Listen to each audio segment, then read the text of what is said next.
The deadbolt on my door wouldn't lock smoothly. It took a lot of effort, had to lift the door, so I decided to fix it. So I started by doing the easy thing first. I tightened all the hinges, and they were all tight, so it was all good.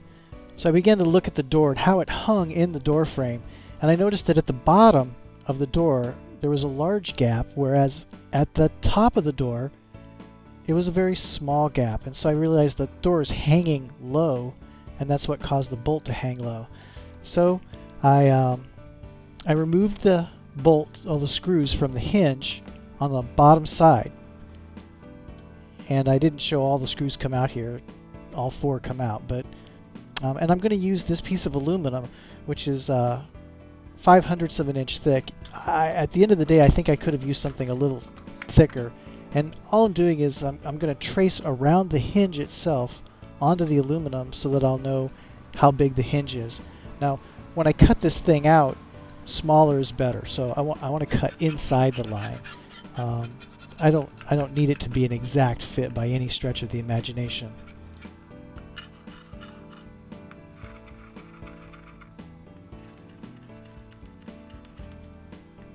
Here's the piece of aluminum with the lines on it to be cut out. Now, if you don't have this little bandsaw, is really it's a crummy little bandsaw. Costs less than $100. I'm using a wood blade. It's a 24 tooth wood blade, 1/4 inch thick, and on aluminum it works just fine. You could probably just use tin snips.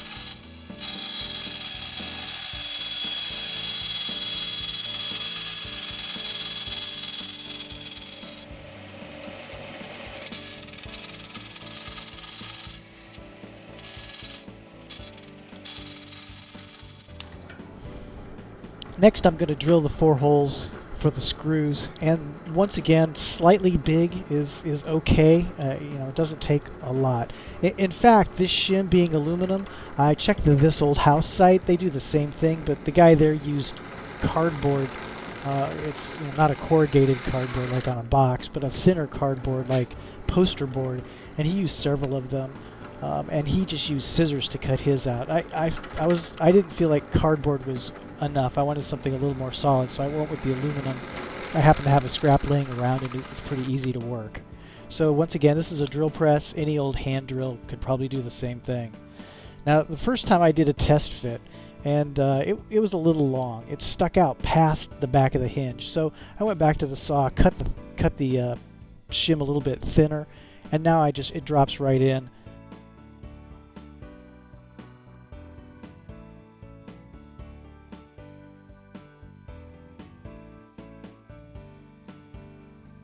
I had to have a helper hold the door in place so that I could get the first screw in, and once I had the first screw in, all the rest of the screws went in pretty easy.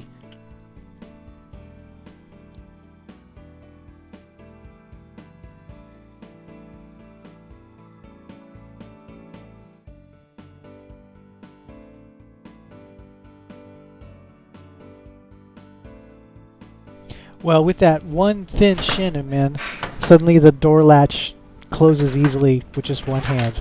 No more lifting and pushing and tugging.